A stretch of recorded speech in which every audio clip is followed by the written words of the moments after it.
Hello students, welcome back to my YouTube channel. ನಾನು ನಿಮಗೆ ಇವತ್ತಿನ ವಿಡಿಯೋದಲ್ಲಿ ಫಿನಾನ್ಷಿಯಲ್ ಸ್ಟೇಟ್ಮೆಂಟಲ್ಲಿ ಇನ್ಕಮ್ ಸ್ಟೇಟ್ಮೆಂಟನ್ನು ಹೇಗೆ ಮಾಡಬೇಕು ಅಂತ ಇವತ್ತಿನ ವಿಡಿಯೋದಲ್ಲಿ ತಿಳಿಸ್ಕೊಡ್ತಾ ಇದ್ದೀನಿ. ಸೊ ಮೇನ್ ಎಕ್ಸಾಮ್ನಲ್ಲಿ ನಿಮಗೆ ಇನ್ಕಮ್ ಸ್ಟೇಟ್ಮೆಂಟ್ ಹಾಗೆ ಬ್ಯಾಲೆನ್ಸ್ ಶೀಟ್ನಲ್ಲಿ ಯಾವುದನ್ನು ಬೇಕಾದರೂ ಕೇಳ್ಬೋದು. ನಾನು ನಿಮಗೆ ಇವತ್ತು ಪರ್ಟಿಕ್ಯುಲರ್ಲಿ ಇನ್ಕಮ್ ಸ್ಟೇಟ್ಮೆಂಟನ್ನು ಹೇಗೆ ಮಾಡಬೇಕು ಅನ್ನೋದನ್ನು ತಿಳಿಸ್ಕೊಡ್ತಾ ಇದ್ದೀನಿ. ನೋಡಿ, ಇನ್ಕಮ್ ಸ್ಟೇಟ್ಮೆಂಟಿನ ಫಾರ್ಮೇಟ್ ಈ ಥರದಲ್ಲಿದೆ. ನೀವು ಯಾವುದೇ ಒಂದು ಲಿಸ್ಟೆಡ್ ಕಂಪನಿ ಅಂದರೆ ಶೇರ್ ಮಾರ್ಕೆಟ್ನಲ್ಲಿರುವಂಥ ಕಂಪನಿಯ ಕ್ವಾರ್ಟರ್ಲಿ ರಿಸಲ್ಟ್ ತೆಗೆದು ಅಥವಾ ಆ್ಯನ್ಯುವಲಿ ರಿಸಲ್ಟ್ ತೆಗೆದು ನೋಡಿದ್ರೆ ಅವರು ರಿಸಲ್ಟಲ್ಲಿ ಇನ್ಕಮ್ ಸ್ಟೇಟ್ಮೆಂಟನ್ನು ಈ ಥರ ಹಾಕಿರ್ತಾರೆ. ಅಂದರೆ ಅವರ ಪ್ರಾಫಿಟ್ ಆ್ಯಂಡ್ ಲಾಸ್ ಅಕೌಂಟ್ ಇದೇ ಥರದಲ್ಲೇ ಇರಬೇಕು. ಎಲ್ಲ ಕಂಪನಿಯವರು ಕೂಡ ಇದೇ ಫಾರ್ಮೇಟನ್ನೇ ಫಾಲೋ ಮಾಡಬೇಕು. ಇನ್ಕಮಲ್ಲಿ 2 entry: revenue from operation, other income. ಎಕ್ಸ್ಪೆನ್ಸಸ್ನಲ್ಲಿ cost of materials, purchase of materials, changes in inventory, changes in work in progress, employee benefit expenses, finance cost, depreciation, other expenses. So ಒಂದು ಕಂಪನಿಯ ಇನ್ಕಮ್ ಸ್ಟೇಟ್ಮೆಂಟನ್ನು prepare ಮಾಡೋದು ಹೇಗೆ ಅಂತಂದರೆ, ಕಂಪನಿಯ ಇನ್ಕಮಿಂದ ಕಂಪನಿಯ ಎಕ್ಸ್ಪೆನ್ಸಸ್ಸನ್ನು ಲೆಸ್ ಮಾಡಿದರೆ ಬರುವಂಥದ್ದೇ profit after tax. Income statement ಅಂತಂದರೆ ಇನ್ಕಮನ್ನು ಫೈಂಡ್ ಔಟ್ ಮಾಡಬೇಕು, ಪ್ರಾಫಿಟನ್ನು ಫೈಂಡ್ ಔಟ್ ಮಾಡಬೇಕು. ಹೇಗೆ ಫೈಂಡ್ ಔಟ್ ಮಾಡಬೇಕು ಅಂತಂದರೆ, ಕಂಪನಿಯ ಇನ್ಕಮಿಂದ ಕಂಪನಿಯ ಎಕ್ಸ್ಪೆನ್ಸಸ್ಸನ್ನು ಲೆಸ್ ಮಾಡಿದ್ರೆ ಆಯಿತು. ಸೊ ಈ ಫಾರ್ಮೆಟನ್ನು ನೀಟಾಗಿ ನೋಟ್ ಡೌನ್ ಮಾಡ್ಕೊಳ್ಳಿ. ಈ ಫಾರ್ಮೆಟನ್ನು ಹೇಗೆ ಈಸಿಯಾಗಿ ನೆನ್ಪಿಟ್ಕೊಳ್ಬೇಕು ಅಂತ ನಾನು ನಿಮಗೆ ಪ್ರಾಬ್ಲಮ್ ಮಾಡ್ತೇನೆ, ತಿಳಿಸಿಕೊಡ್ತೇನೆ. ನಾನು 2023 ಕ್ವಶನ್ ಪೇಪರ್ ಪ್ರಾಬ್ಲಮ್ ಮಾಡಿಸ್ತಾ ಇದ್ದೀನಿ. ಕ್ವಶನ್ ಈ ಥರದಲ್ಲಿದೆ: from the following information of Sujata limited, prepare a statement of profit and loss for the year ended 31st 12/2020 as per schedule 3 of Companies Act 2013. Companies Act 2013 ಪ್ರಕಾರ ನೀವು statement of profit and loss account ಮಾಡಬೇಕು. ಯಾವ ಕಂಪ್ನಿದು ಅಂತಂದರೆ ಸುಜಾತಾ ಕಂಪನಿಯ profit and loss account ಅಥವಾ income ಸ್ಟೇಟ್ಮೆಂಟನ್ನು prepare ಮಾಡಬೇಕಾಗತ್ತೆ. ನಾನು ಹೆಡ್ಡಿಂಗ್ ಹಾಕೊಂಡಿದ್ದೀನಿ: statement of profit or loss account of Sujata limited for the year ended ಅಂತ ಬರ್ಕೊಂಡು ಅವ್ರು ಯಾವ ಡೇಟ್ ಕೊಟ್ಟಿರ್ತಾರೋ ಆ ಡೇಟ್ ಬರ್ಕೊಳ್ಬೇಕು. ನೋಡಿ, ಹೆಡ್ಡಿಂಗ್ ಏನು ಹಾಕಬೇಕು ಅಂತಂದರೆ, ಕ್ವಶನಲ್ಲಿ ಏನು ಕೊಟ್ಟಿರ್ತಾರೋ ಅದನ್ನೇ ಹೆಡ್ಡಿಂಗ್ ಹಾಕೊಳ್ಳೋದು. Statement of profit and loss for the year ended 31st 12/2020 as per schedule 3 of companies act 2013. So problem ಮಾಡೋದು ಹೇಗೆ ಅಂತಂದರೆ ವೆರಿ ಈಸಿ. ಫಸ್ಟು ಇನ್ಕಮ್ ಅಂತ ಬರ್ಕೊಳ್ಳಿ. ನಾನು ನಿಮಗೆ ಫಾರ್ಮೇಟನ್ನು ನೆನ್ಪಿಟ್ಕೊಳ್ಳೋದಕ್ಕೆ ಒಂದು ಕೋಡ್ ವರ್ಡ್ ಹೇಳ್ತೀನಿ. ಇನ್ಕಮ್ಸ್ನಲ್ಲಿ R and O, next total, next expenses. Profit and loss account ಹೇಗೆ ಮಾಡಬೇಕು ಅಂತಂದರೆ, ಕಂಪನಿಯ ಇನ್ಕಮಿಂದ ಕಂಪನಿಯ ಎಕ್ಸ್ಪೆನ್ಸಸ್ಸನ್ನು ಲೆಸ್ ಮಾಡಿದ್ರೆ ಆಯಿತು. ಇನ್ಕಮ್ನಲ್ಲಿ ಆರ್ ಓ, ಎಕ್ಸ್ಪೆನ್ಸಸ್ನಲ್ಲಿ C P C C E F D O. ಹೀಗೆ ನೆನ್ಪಿಟ್ಕೊಂಡ್ರೆ ಈಸಿಯಾಗಿ ನೀವು ಕಲಿಬೋದು. ಸೊ ಇನ್ಕಮ್ನಲ್ಲಿ 2 ಎಂಟ್ರಿ: ಆರ್ ಆ್ಯಂಡ್ ಓ. ಎಕ್ಸ್ಪೆನ್ಸಸ್ನಲ್ಲಿ C P C C E F D O. R ಅಂತಂದರೆ revenue from operation. Revenue from operation ಅಂತಂದರೆ ಕಂಪ್ನಿ ಆಪ್ರೇಟ್ ಮಾಡಬೇಕಾದ್ರೆ ಆಗುವಂಥ ಇನ್ಕಮ್ಗಳು. ಹಾಗಾದರೆ ಏನು ಇನ್ಕಮ್ ಆಗುತ್ತೆ ಕಂಪ್ನಿ ಆಪ್ರೇಟ್ ಮಾಡಬೇಕಾದ್ರೆ? ಕಂಪ್ನಿಗೆ ಆಗುವಂಥದ್ದು ಸೇಲ್ಸ್, ಕ್ಯಾಶ್ ಸೇಲ್ಸ್ ಆಗ್ಬೋದು, ಕ್ರೆಡಿಟ್ ಸೇಲ್ಸ್ ಆಗ್ಬೋದು. ಸೇಲ್ಸಲ್ಲಿ ಸೇಲ್ಸ್ ರಿಟರ್ನನ್ನು ಕಳೆದು ಬರೀಬೇಕು. ಡೈರೆಕ್ಟಾಗಿ ರೆವೆನ್ಯೂ ಫ್ರಮ್ ಆಪರೇಷನ್ ಅಂತ ಕೊಟ್ಟರೆ ಡೈರೆಕ್ಟಾಗಿ ಬರೆಯೋದು. ಡೈರೆಕ್ಟಾಗಿ ಕೊಡದೇ ಇದ್ದರೆ ಕಂಪನಿಯ ಸೇಲ್ಸ್ ಕೊಟ್ಟಿರ್ತಾರೆ, ಕಂಪನಿಯ ಸೇಲ್ಸಿಂದ ಸೇಲ್ಸ್ ರಿಟರ್ನನ್ನು ಕಳೆದು ಬರೀಬೇಕು. ನೀವು ಫಾರ್ಮೇಟಲ್ಲಿ ಗಮನಿಸ್ಬೋದು. ರೆವೆನ್ಯೂ ಫ್ರಮ್ ಆಪರೇಷನ್ ಹೇಗೆ ಬರುತ್ತೆ ಅಂತಂದರೆ, ಕ್ಯಾಶ್ ಸೇಲ್ಸ್ ಆಗ್ಬೋದು, ಕ್ರೆಡಿಟ್ ಸೇಲ್ಸ್ ಆಗ್ಬೋದು. ಸೇಲ್ಸಲ್ಲಿ ಆ ಸೇಲ್ಸನ್ನು ಬರ್ಕೊಂಡು ಸೇಲ್ಸಲ್ಲಿ ಸೇಲ್ಸ್ ರಿಟರ್ನನ್ನು ಲೆಸ್ ಮಾಡಿ ಬರೀಬೇಕು. ಬಟ್ ಈ ಪ್ರಾಬ್ಲಮ್ನಲ್ಲಿ ರೆವೆನ್ಯೂ ಫ್ರಮ್ ಆಪರೇಷನ್ ಡೈರೆಕ್ಟಾಗಿ ಕೊಟ್ಟಿದ್ದಾರೆ, ನಾನು ಡೈರೆಕ್ಟಾಗಿ ಬರ್ಕೊಳ್ತಾ ಇದ್ದೀನಿ. ರೆವೆನ್ಯೂ ಫ್ರಮ್ ಆಪರೇಷನ್ 2,50,000 ಅಂದರೆ ಕಂಪನಿಯ ಸೇಲ್ಸಿಂದ ಆಗುವಂಥ income, revenue from operation. Next heading ಯಾವುದು ಇನ್ಕಮ್ನಲ್ಲಿ? ಓ ಅಂತಂದರೆ ಅದರ್ ಇನ್ಕಮ್. ಸೇಲ್ಸನ್ನು ಬಿಟ್ಟು ಬೇರೆ ಏನೇ ಇನ್ಕಮ್ ಆದರೂ ಅದನ್ನು ಅದರ್ ಇನ್ಕಮ್ ಅಂತ ಕನ್ಸಿಡರ್ ಮಾಡ್ತೀವಿ. ಅದರ್ ಇನ್ಕಮ್ ಯಾವುದು ಅಂತಂದರೆ, ಒಂದು ವೇಳೆ ಕಂಪ್ನಿಯವರು ಇನ್ಕಮ್ ಟ್ಯಾಕ್ಸ್ ಕಟ್ಟಬೇಕಾದ್ರೆ ಜಾಸ್ತಿ ಟ್ಯಾಕ್ಸನ್ನು ಕಟ್ಟಿದರೆ ಆ ಇನ್ಕಮ್ ಟ್ಯಾಕ್ಸು ರೀಫಂಡ್ ಮಾಡ್ತಾರೆ, ಅದು ಕಂಪ್ನಿಗೆ ಇನ್ಕಮ್ ಆಗುತ್ತೆ. ದೆನ್ ಕಂಪ್ನಿಗೆ ಡಿಸ್ಕೌಂಟ್ ಸಿಕ್ಕಾಗ, ಕಮಿಷನ್ ಸಿಕ್ಕಾಗ, ಅಥವಾ ಕಂಪ್ನಿಲಿರೋ ಅಸೆಟನ್ನು ಸೇಲ್ ಮಾಡಿದಾಗ ಏನಾದರೂ ಪ್ರಾಫಿಟ್ ಆಗಿದ್ರೆ ಅವೆಲ್ಲ ಅದರ್ ಇನ್ಕಮ್ಗಳು. ಅದರ್ ಇನ್ಕಮ್ಗಳು ಯಾವ್ಯಾವುದು ಅಂತಂದರೆ, share transfer fees, IT refund, profit on sale of asset, received entries. Received ಅಂತ ಕೊಟ್ಟಿರುವಂಥ ಎಲ್ಲ ಎಂಟ್ರಿಗಳು ಕೂಡ ಅದರ್ ಇನ್ಕಮ್ ಆಗುತ್ತೆ. ಈ ಪ್ರಾಬ್ಲಮಲ್ಲಿ ಗಮನಿಸ್ಬೋದು ನೀವು, ರಿಸೀವ್ಡ್ ಅಂತ ಯಾವ ಎಂಟ್ರಿ ಕೊಟ್ಟಿದ್ದಾರೆ ನೋಡಿ. ಇಲ್ಲಾಂದರೆ ರಿಸೀವ್ಡ್ ಅಂತ ಇಲ್ಲದೆ ಇರೋ entry IT refund, share transfer fees, profit on sale of asset. ಎಲ್ಲೂ ಕೂಡ ಶೇರ್ ಟ್ರಾನ್ಸ್ಫರ್ ಫೀಸ್ ಕೊಡಲಿಲ್ಲ, profit on sale of asset ಕೊಡಲಿಲ್ಲ. ರಿಸೀವ್ಡ್ ಅಂತ ಇಂಟ್ರೆಸ್ಟ್ ರಿಸೀವ್ಡ್ ಅಂತ ಕೊಟ್ಟಿದ್ದಾರೆ. ಎಷ್ಟು ಅಮೌಂಟ್ ಕೊಟ್ಟಿದ್ದಾರೆ? 30,000 ಕೊಟ್ಟಿದ್ದಾರೆ. ಅದನ್ನು ಅದರ್ ಇನ್ಕಮಿಗೆ ಬರ್ಕೊಳ್ತಾ ಇದ್ದೀನಿ. ಅದರ್ ಇನ್ಕಮಲ್ಲಿ 30,000 ಹೇಗೆ ಬಂತು ಅಂತಂದರೆ ಇಂಟ್ರೆಸ್ಟ್ ರಿಸೀವ್ಡ್. ನೆಕ್ಸ್ಟ್ ಬೇರೆ ಯಾವುದಾದ್ರೂ ರಿಸೀವ್ಡ್ ಅಂತ ಕೊಟ್ಟಿದ್ದಾರಾ, ಡಿಸ್ಕೌಂಟ್ ರಿಸೀವ್ಡ್, ಕಮಿಷನ್ ರಿಸೀವ್ಡ್, ಬೇರೆ ಯಾವ ರಿಸೀವ್ಡ್ ಎಂಟ್ರಿನೂ ಕೊಡಲಿಲ್ಲ. ಸೊ ಅದರ್ ಇನ್ಕಮಿಗೆ ಬರೋ ಎಂಟ್ರಿ ಯಾವುದು ಅಂತಂದರೆ ಒಂದು share transfer fees, IT refund, profit on sale of asset, then received ಅಂತ ಕೊಟ್ಟಿರೋ ಎಂಟ್ರಿಗಳು. ಸೊ ಎಲ್ಲ ಇನ್ಕಮ್ ಆಯಿತು. ಇನ್ಕಮನ್ನು ಟೋಟಲ್ ಮಾಡ್ಕೊಳ್ಬೇಕು. 2,50,000 ಪ್ಲಸ್ 30,000 2,80,000 ಆಯಿತು. ಕಂಪನಿಯ ಇನ್ಕಮ್ 2,80,000. ಇನ್ಕಮನ್ನು ಫೈಂಡ್ ಔಟ್ ಮಾಡಿ ಆಯಿತು. ಈಗ ಎಕ್ಸ್ಪೆನ್ಸಸ್ ಎಲ್ಲದನ್ನು ಬರ್ಕೊಳ್ಬೇಕು. ಸೊ ಎಕ್ಸ್ಪೆನ್ಸಸ್ನಲ್ಲಿ ಫಸ್ಟ್ ಒನ್ ಸಿ ಅಂದರೆ ಕಾಸ್ಟ್ ಆಫ್ ಮೆಟೀರಿಯಲ್ಸ್. ಕ್ವಶನಲ್ಲಿ ಕಾಸ್ಟ್ ಆಫ್ ಮೆಟೀರಿಯಲ್ಸ್ ಅಂತಲೇ ಕೊಟ್ಟಿರ್ತಾರೆ. ಕಾಸ್ಟ್ ಆಫ್ ಮೆಟೀರಿಯಲ್ಸ್ ಅಂತ ಏನಾದರೂ ಕೊಟ್ಟಿದ್ರೆ ಆ ಅಮೌಂಟನ್ನು ಇಲ್ಲಿಗೆ ಬರೀಬೇಕಾಗುತ್ತೆ. ನೋಡಿ ಕ್ವಶನಲ್ಲಿ ನೀವು ಗಮನಿಸ್ಬೋದು, ಮೆಟೀರಿಯಲ್ ಕನ್ಸ್ಯೂಮ್ಡ್ ಅಂತ ಕೊಟ್ಟಿದ್ದಾರೆ. ಟೋಟಲ್ ಆಗಿ 20,000 ರೂಪಾಯಿದು ಮೆಟೀರಿಯಲ್ ಖರ್ಚಾಗಿದೆ. ಕಂಪನಿ ಯಾವುದೇ ಒಂದು ಉತ್ಪಾದನೆ ಮಾಡಬೇಕು ಅಂತಂದರೆ ರಾ ಮೆಟೀರಿಯಲ್ಸ್ ತೊಗೊಂಡೇಬೇಕು. ಆ ರಾ ಮೆಟೀರಿಯಲ್ಸ್ ತೊಗೊಳೋದವರಿಗೆ ಎಕ್ಸ್ಪೆನ್ಸಸ್ ಆಗುತ್ತೆ. ಸೊ ಹಾಗಾಗಿ ಎಕ್ಸ್ಪೆನ್ಸಸ್ ಅಂಡರಲ್ಲಿ ಬರೆಯೋದು.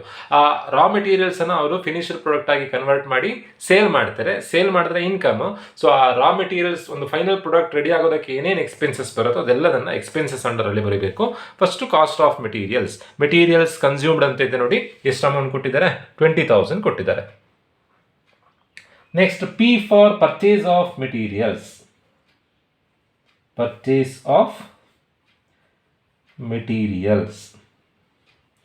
ಕ್ವಶನ್ ಅಲ್ಲಿ ಪರ್ಚೇಸ್ ಆಫ್ ಮೆಟೀರಿಯಲ್ಸ್ ಅಂತಾನೆ ಕೊಟ್ಟಿದ್ರೆ ಡೈರೆಕ್ಟ್ ಆಗಿ ಪರ್ಚೇಸ್ ಆಫ್ ಮೆಟೀರಿಯಲ್ಸ್ ಅಂತ ಎಷ್ಟು ಅಮೌಂಟ್ ಕೊಟ್ಟಿರ್ತಾರೋ ಆ ಅಮೌಂಟೇ ಬರ್ಕೊಳ್ಳೋದು.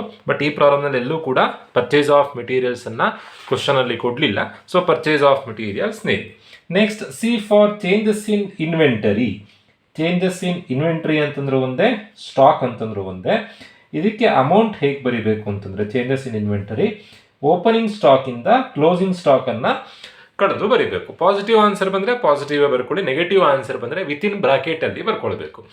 ಸೊ ಈ ಪ್ರಾಬ್ಲಮಲ್ಲಿ ಓಪನಿಂಗ್ ಸ್ಟಾಕ್ ಎಲ್ಲೂ ಕೊಡಲಿಲ್ಲ. ಓಪನಿಂಗ್ ಸ್ಟಾಕಿಂದ ಕ್ಲೋಸಿಂಗ್ ಸ್ಟಾಕನ್ನು ಕಳೆದು ಬರೀಬೇಕು. ಓಪನಿಂಗ್ ಸ್ಟಾಕು ಕೊಡಲಿಲ್ಲ, ಕ್ಲೋಸಿಂಗ್ ಸ್ಟಾಕು ಕೊಡಲಿಲ್ಲ. ಸೊ ಚೇಂಜಸ್ ಇನ್ ಇನ್ವೆಂಟ್ರಿ ನಿಲ್ಲಾಗುತ್ತೆ. ಏನಕ್ಕೆಂದರೆ ಓಪನಿಂಗ್ ಸ್ಟಾಕನ್ನು ಕ್ವಶನಲ್ಲಿ ಕೊಡಲಿಲ್ಲ, ಕ್ಲೋಸಿಂಗ್ ಸ್ಟಾಕನ್ನು ಕ್ವಶನಲ್ಲಿ ಕೊಡಲಿಲ್ಲ. Next C for changes in work in progress. Changes in work in progress ಕ್ವಶನಲ್ಲೇ ಡೈರೆಕ್ಟ್ ಆಗಿ ಕೊಟ್ಟಿದ್ದಾರೆ. Changes in work in progress ಅಂತ ಕೊಡದೇ ಇದ್ರೆ ನೀವು ಏನು ಮಾಡಬೇಕು ಅಂತಂದರೆ ಓಪನಿಂಗ್ ವರ್ಕ್ ಇನ್ ಪ್ರೋಗ್ರೆಸ್ ಇಂದ ಕ್ಲೋಸಿಂಗ್ ವರ್ಕ್ ಇನ್ ಪ್ರೋಗ್ರೆಸ್ ಅನ್ನ ಕಳೆದು ಬರೀಬೇಕು. ಬಟ್ ಈ ಪ್ರಾಬ್ಲಮಲ್ಲಿ ಡೈರೆಕ್ಟ್ ಆಗಿ changes in work in progress ಅಂತ ಕೊಟ್ಟಿದ್ದಾರೆ. ಎಷ್ಟು ಅಮೌಂಟ್ ಕೊಟ್ಟಿದ್ದಾರೆ ಅಂತಂದರೆ 9,000 ಕೊಟ್ಟಿದ್ದಾರೆ. Next E for employee benefit expenses. Employee benefit expenses ಒಂದು ಕಂಪನಿಯವರು ಎಂಪ್ಲಾಯೀಸಿಗೆ ಏನೇನು ಖರ್ಚು ಮಾಡ್ತಾರೋ ಅದೆಲ್ಲದನ್ನು ಎಂಪ್ಲಾಯಿ ಬೆನಿಫಿಟ್ ಎಕ್ಸ್ಪೆನ್ಸಸ್ ಅಂಡರಲ್ಲಿ ಬರ್ಕೊಳ್ಬೇಕು. ಏನೇನು ಖರ್ಚು ಮಾಡ್ತಾರೆ? ಎಂಪ್ಲಾಯೀಸಿಗೆ ಸ್ಯಾಲ್ರಿ ಕೊಡ್ತಾರೆ, ವೇಜಸ್ ಕೊಡ್ತಾರೆ, PF ಕೊಡ್ತಾರೆ, ಗ್ರ್ಯಾಚ್ಯುಟಿ ಕೊಡ್ತಾರೆ. ಸೊ ಇದನ್ನೇನಾದರೂ ಕ್ವಶನಲ್ಲಿ ಕೊಟ್ಟಿದ್ರೆ ಅದನ್ನು ನೀವು ಎಂಪ್ಲಾಯಿ ಬೆನಿಫಿಟ್ ಎಕ್ಸ್ಪೆನ್ಸಸ್ ಅಂಡರಲ್ಲಿ ಬರ್ಕೊಳ್ಬೇಕು. ನೋಡಿ ಕ್ವಶನಲ್ಲಿ ಗಮನಿಸ್ಬೋದು, ಸ್ಯಾಲ್ರಿ ಅಂತ ಕೊಟ್ಟಿದ್ದಾರೆ. ಸೊ ಗೊತ್ತಾಗಲಿಲ್ಲ ಅಂತಂದರೆ ನಾನು ಫಾರ್ಮೆಟ್ ಬರೆದಿದ್ದೀನಿ ನೋಡಿ. ಎಂಪ್ಲಾಯಿ ಬೆನಿಫಿಟ್ ಎಕ್ಸ್ಪೆನ್ಸಸ್ಸಿಗೆ ಬರುವಂಥ entry salary, PF, wages, bonus, gratuity. So ಈ ಪ್ರಾಬ್ಲಮಲ್ಲಿ ಕೊಟ್ಟಿರುವಂಥದ್ದು ಯಾವ್ದು ಕೊಟ್ಟಿದ್ದಾರೆ ಅಂತಂದರೆ ಸ್ಯಾಲ್ರಿ ಮಾತ್ರ 10,000 ಕೊಟ್ಟಿದ್ದಾರೆ. ಆ 10,000 ಡೈರೆಕ್ಟ್ ಆಗಿ ಬರ್ಕೊಳ್ತಾ ಇದ್ದೀನಿ. Next F for finance cost. So finance ಕಾಸ್ಟಿಗೆ ಬರುವಂಥ ಎಂಟ್ರಿ ಇಂಟ್ರೆಸ್ಟ್ ಮಾತ್ರ. Interest on bank loan, interest on bank overdraft, interest on debenture, interest ಅಂತ ಏನು ಕೊಟ್ಟರು ಅದನ್ನು ಫಿನಾನ್ಸ್ ಕಾಸ್ಟಿಗೆ ಬರೀಬೇಕು. ಎಷ್ಟು ಅಮೌಂಟ್ ಇದೆ? 6,500. ನೋಡಿ ಇಂಟ್ರೆಸ್ಟ್ ಬರ್ತಾ ಇದ್ದರೆ ಅದು ನಮಗೆ ಇನ್ಕಮ್ ಆಗುತ್ತೆ. ಇಂಟ್ರೆಸ್ಟ್ ನಾವು ಕಟ್ತಾ ಇದ್ರೆ ಎಕ್ಸ್ಪೆನ್ಸಸ್ ಆಗುತ್ತೆ. ಈಗ ಇಂಟ್ರೆಸ್ಟ್ ಆನ್ ಡಿಬೆಂಚರ್ಸ್ ಅಂತಂದರೆ ಕಂಪನಿಯವರು ಇಂಟ್ರೆಸ್ಟ್ ಪೇ ಮಾಡ್ತಾ ಇದ್ದಾರೆ, ಅದು ಎಕ್ಸ್ಪೆನ್ಸಸ್. ಇಂಟ್ರೆಸ್ಟ್ ರಿಸೀವ್ಡ್ ಅಂತ ಬಡ್ಡಿ ನಮಗೆ ಬರ್ತಾ ಇದೆ, ಬಡ್ಡಿ ಬರ್ತಾ ಇದ್ರೆ ಇನ್ಕಮ್, ಬಡ್ಡಿ ಕಟ್ತಾ ಇದ್ರೆ ಎಕ್ಸ್ಪೆನ್ಸಸ್. ಫಿನಾನ್ಸ್ ಕಾಸ್ಟ್ ಆಯಿತು. Next D for depreciation. Depreciation and amortisation expenses. So ಇದಕ್ಕೆ ಯಾವ ಎಂಟ್ರಿ ಬರೀಬೇಕು ಅಂತಂದರೆ ಡಿಪ್ರಿಸಿಯೇಷನ್ ಅಂತ ಕೊಟ್ಟಿರೋ ಎಂಟ್ರಿ, ಹಾಗೆ ರಿಟರ್ನ್ ಆಫ್ ಅಂತ ಯಾವ್ಯಾವ ಎಂಟ್ರಿ ಕೊಟ್ಟಿರ್ತಾರೋ ಅದೆಲ್ಲದನ್ನು ಆ್ಯಡ್ ಮಾಡಿ ಬರೀಬೇಕು. ನೋಡಿ ಈ ಪ್ರಾಬ್ಲಮಲ್ಲಿ ನೀವು ಗಮನಿಸ್ಬೋದು, ಡಿಪ್ರಿಸಿಯೇಷನ್ ಅಂತ ಎಲ್ಲಾದರೂ ಕೊಟ್ಟಿದ್ದಾರೆ ನೋಡಿ. ಡಿಪ್ರಿಸಿಯೇಷನ್ ಅಂತ ಕೊಟ್ಟಿದ್ದಾರೆ 2,500 ಇದೆ. ಡಿಪ್ರಿಸಿಯೇಷನ್ 2,500. ನೆಕ್ಸ್ಟ್ ರಿಟರ್ನ್ ಆಫ್ ಅಂತ ಯಾವುದಾದ್ರೂ ಕೊಟ್ಟಿದ್ದಾರಾ? Written off 1,500. So depreciation and amortisation ಅಂತಂದರೆ ಡಿಪ್ರಿಸಿಯೇಷನ್ ಕೊಟ್ಟಿರೋ ಎಂಟ್ರಿ, ದೆನ್ ರಿಟರ್ನ್ ಆಫ್ ಅಂತ ಯಾವ ಎಂಟ್ರಿ ಕೊಟ್ಟಿರ್ತಾರೋ ಆ ಎಂಟ್ರಿಯನ್ನು ಆ್ಯಡ್ ಮಾಡಿ ಬರೀಬೇಕು. ಈಗ ಡಿಪ್ರಿಸಿಯೇಷನ್ ಅಂತ 2,500 ಇದೆ, ಪ್ಲಸ್ ಅಮಾರ್ಟೈಸೇಷನ್ ಅಂದರೆ ರಿಟರ್ನ್ ಆಫ್ ಅಂತ ಕೊಟ್ಟಿರೋ ಎಂಟ್ರಿ ಎಷ್ಟು ಅಮೌಂಟ್ ಇದೆ ಅಂತಂದರೆ preliminary expenses written off 1,500 plus 1,500, ಅಲ್ಲಿಗೆ ಟೋಟಲ್ ಆಗಿ 4,000 ಆಯಿತು. Next last entry other expenses. ಯಾವ್ಯಾವ ಎಕ್ಸ್ಪೆನ್ಸಸ್ ಉಳಿಯುತ್ತೋ ಅದೆಲ್ಲದನ್ನು ಅದರ್ ಎಕ್ಸ್ಪೆನ್ಸಸ್ಸಿಗೆ ಬರೀಬೇಕು. ಯಾವ್ಯಾವ ಎಕ್ಸ್ಪೆನ್ಸಸ್ ಬರ್ದಾಯಿತು? ಸ್ಯಾಲ್ರಿ ಬರ್ದಾಯಿತು, ಇಂಟ್ರೆಸ್ಟ್ ರಿಸೀವ್ಡ್ ಬರ್ದಾಯಿತು, ಡಿಸ್ಕೌಂಟ್ ಬರ್ದಿಲ್ಲ, ಪ್ರಿಂಟಿಂಗ್ ಆ್ಯಂಡ್ ಸ್ಟೇಷನರಿ ಬರ್ದಿಲ್ಲ, ಪ್ರಿಲಿಮಿನರಿ ಎಕ್ಸ್ಪೆನ್ಸಸ್ ರಿಟರ್ನ್ ಆಫನ್ನು ಅಮೌಂಟೈಸೇಷನಿಗೆ ಬರ್ದಾಯಿತು, 1500 ಪ್ಲಸ್ ಡಿಪ್ರಿಸಿಯೇಷನ್ 2500 ಆ್ಯಡ್ ಮಾಡಿ 4000 ಬರ್ದ್ವಿ. ಇಂಟ್ರೆಸ್ಟನ್ನು ಫಿನಾನ್ಸ್ ಕಾಸ್ಟಿಗೆ ಬರ್ದಾಯಿತು. Then changes in work in progress ಬರ್ದಾಯಿತು, ಮೆಟೀರಿಯಲ್ಸ್ ಬರ್ದಾಯಿತು, ಡಿಪ್ರಿಸಿಯೇಷನ್ ಬರ್ದಾಯಿತು, ಫ್ರೈಟ್ 4000. ಸೊ ಯಾವ ಅಮೌಂಟ್ ಬರೀಬೇಕು ಅಂತಂದರೆ ಫ್ರೈಟ್ ಬರೀಬೇಕು, ಡಿಪ್ರಿಸಿಯೇಷನ್ ಬರ್ದಾಗಿದೆ. ಉಳಿಯುವಂಥ ಯಾವ್ಯಾವ ಎಂಟ್ರಿ ಉಳಿಯುತ್ತೋ ಅದೆಲ್ಲದನ್ನು ಅದರ್ ಎಕ್ಸ್ಪೆನ್ಸಸ್ಸಿಗೆ ಬರೀರಿ. ಉಳಿಯುವಂಥ entry printing and stationery 1500 plus discount allowed 5000 plus freight charges 4000. So ಅವಷ್ಟನ್ನು ಆ್ಯಡ್ ಮಾಡಿದಾಗ 10,500 ಬರುತ್ತೆ. ಅದರ್ ಎಕ್ಸ್ಪೆನ್ಸಸ್ಸಿಗೆ ಬೇಕಾದ್ರೆ ನೀವು ಲಾಸ್ಟಿಗೆ ನೋಡಿ ಒಂದಕ್ಕಿಂತ ಜಾಸ್ತಿ ಅಮೌಂಟನ್ನು ನೀವು ಆ್ಯಡ್ ಮಾಡಿ ಬರ್ದಿರ್ತೀರಲ್ವ, ಅಂಥ ಎಂಟ್ರಿಗಳಿಗೆ ಬೇಕಾದರೆ ಫಾರ್ಮೆಟಿಂದ ಹೊರಗಡೆ ನೋಟ್ ಅಂತ ಬರಿಬೋದು. ಯೂಶಲಿ ಇದಕ್ಕೆ ನೋಟ್ ನಂಬರ್ ಬರೀಬೇಕಾಗತ್ತೆ. Employee benefit expenses 11, finance cost 12, depreciation 13, other expenses 14. 1 to 10 balance sheet note ನಂಬರ್ಸ್ಗಳು. ಸೊ ಈಗ ಅದರ್ ಎಕ್ಸ್ಪೆನ್ಸಸ್ 10,500 ಹೇಗೆ ಬಂತು ಅಂತ ಬೇಕಾದರೆ ಫಾರ್ಮೆಟಿಂದ ಹೊರಗಡೆ ನೀವು ಬರ್ಕೊಳ್ಬೋದು. Note number 14 other expenses. ಆ 10,500 ಹೇಗೆ ಬಂತು ಅದರ್ ಎಕ್ಸ್ಪೆನ್ಸಸ್ನಲ್ಲಿ? ಹೇಗೆ ಬಂತು ಅಂತಂದರೆ ಒಂದು ಫ್ರೈಟ್ ಚಾರ್ಜಸ್ 4000 ಇದೆ. ಫ್ರೈಟ್ 4000. ನೆಕ್ಸ್ಟ್ ಇನ್ಯಾವುದನ್ನು ಇನ್ಕ್ಲೂಡ್ ಮಾಡಿ ಬರ್ತಿದ್ದಾರೆ ಅದರ್ ಎಕ್ಸ್ಪೆನ್ಸಸ್ಸಿಗೆ? ಪ್ರಿಂಟಿಂಗ್ ಆ್ಯಂಡ್ ಸ್ಟೇಷನರಿ ಇದೆ. Printing and stationery 1500, discount 5000. Printing and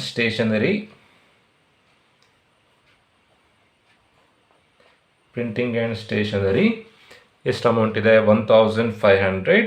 next discount 5000. Total ಮಾಡಿದಾಗ 5 4 9 10,500. ಒಂದಕ್ಕಿಂತ ಜಾಸ್ತಿ ಎಂಟ್ರಿಗಳಿದ್ದರೆ ನೀವು ಫಾರ್ಮೆಟಿಂದ ಹೊರಗಡೆ ಈ ಥರ ನೋಟ್ ಬರ್ಕೊಂಡ್ರೆ ಈಸಿ ಆಗುತ್ತೆ. ಅದರ್ ಎಕ್ಸ್ಪೆನ್ಸಸ್ 10,500 ಹೇಗೆ ಬಂತು ಅಂತಂದರೆ ಈ ಥರದಲ್ಲಿ ಮಾಡಿರೋದು. ಅದೇ ಥರನೇ ನೋಟ್ ನಂಬರ್ 13ಗೂ ಬೇಕಾದ್ರೆ ನೀವು ಒಂದು ಎಕ್ಸ್ಪ್ಲನೇಷನ್ ಬರೀಬೋದು. ಇಲ್ಲಿ ಡಿಪ್ರಿಸಿಯೇಷನ್ ಮತ್ತು ರಿಟರ್ನ್ ಆಫ್ ಅಂತ ಎಂಟ್ರಿ ಕೊಟ್ಟಿರೋದನ್ನು ಆ್ಯಡ್ ಮಾಡಿ ಬರ್ದಿದ್ದೀವಿ. ಸೊ ಯಾವ್ಯಾವ ಎಂಟ್ರಿ ಉಳಿಯುತ್ತೋ ಅದನ್ನೆಲ್ಲದನ್ನು ಅದರ್ ಎಕ್ಸ್ಪೆನ್ಸಸ್ ಬರೀಬೇಕು. ವೆರಿ ಇಂಪಾರ್ಟೆಂಟ್, ಇಲ್ಲಿ ಬ್ಯಾಲೆನ್ಸ್ ಶೀಟ್ ಎಂಟ್ರೀಸ್ ಕೊಟ್ಟಿದ್ರೆ, for example share capital, land and building, plant and machinery balance sheet ಎಂಟ್ರಿಯನ್ನು ಕೊಟ್ಟಿದ್ರೆ ನೀವು ಅದನ್ನು ಇನ್ಕಮ್ ಸ್ಟೇಟ್ಮೆಂಟಲ್ಲಿ ಬರೀಲಿಕ್ಕಿಲ್ಲ.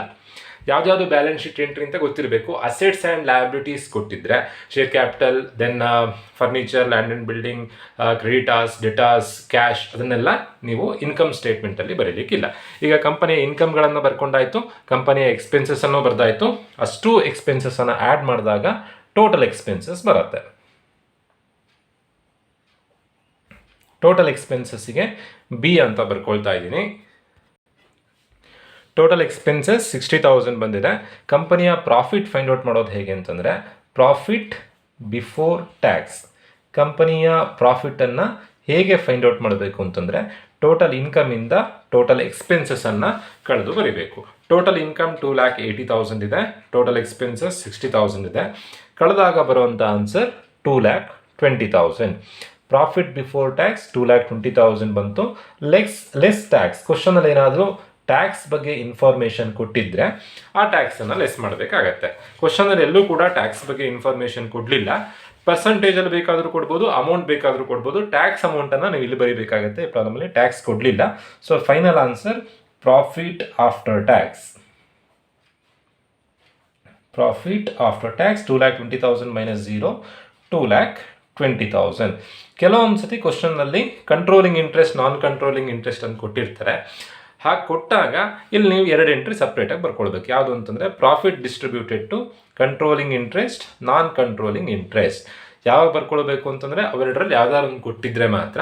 ಅವಾಗ ಹೇಗೆ ಫೈಂಡ್ ಔಟ್ ಮಾಡೋದು ಅಂತಂದರೆ, ಹೇಗೆ ಕ್ಯಾಲ್ಕುಲೇಷನ್ ಮಾಡಬೇಕು ಅಂತಂದರೆ ಕಂಟ್ರೋಲಿಂಗ್ ಇಂಟ್ರೆಸ್ಟ್ ಅಥವಾ ಇವೆರಡರಲ್ಲಿ ಯಾವ್ದಾದ್ರು ಒಂದು ಅಮೌಂಟ್ ಕೊಟ್ಟಿರ್ತಾರೆ. ಫಾರ್ ಎಕ್ಸಾಂಪಲ್ ಕಂಟ್ರೋಲಿಂಗ್ ಇಂಟ್ರೆಸ್ಟ್ 20,000 ಕೊಟ್ಟಿದ್ರೆ 2,20,000 20,000 ಕಂಟ್ರೋಲಿಂಗ್ ಇಂಟ್ರೆಸ್ಟ್, ರಿಮೈನಿಂಗ್ 2,00,000 ನಾನ್ ಕಂಟ್ರೋಲಿಂಗ್ ಇಂಟ್ರೆಸ್ಟ್ ಅಂತ ನೀವು ಇಲ್ಲಿ ಮೆನ್ಷನ್ ಮಾಡಬೇಕಾಗತ್ತೆ.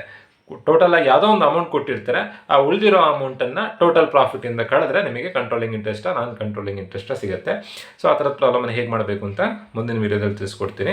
ಸೊ ಇದನ್ನು ಫಾರ್ಮೇಟನ್ನು ಕಲೀಲಿಕ್ಕೆ ನೀವು ಕೋಡ್ ವರ್ಡ್ ನೆನ್ಪಿಟ್ಕೊಳ್ಳಿ, ROCPCCEFDO ಈ ಥರ ನೆನ್ಪಿಟ್ಕೊಂಡ್ರೆ ಈಸಿಯಾಗಿ ಪ್ರಾಬ್ಲಮ್ ಮಾಡ್ಬೋದು. ಸೊ ಗೊತ್ತಾಗಲಿಲ್ಲ ಅಂತಂದರೆ ಇಲ್ಲಿ ಫಾರ್ಮೇಟಿಗೆ ಯಾವ ಎಂಟ್ರಿ ಬರುತ್ತೆ ಅನ್ನೋದನ್ನು ಬರೆದಿದ್ದೀನಿ, ಇದೊಂದು ಸತಿ ಓದ್ಕೊಳ್ಳಿ, ಗೊತ್ತಾಗುತ್ತೆ. ಹೋಪ್ ವಿಡಿಯೋ ಅರ್ಥ ಆಗಿದೆ ಅಂತ ಅನ್ಕೊಳ್ತಾ ಇವತ್ತಿನ ವಿಡಿಯೋ ಮುಗಿಸ್ತಾ ಇದ್ದೀನಿ. Thank you.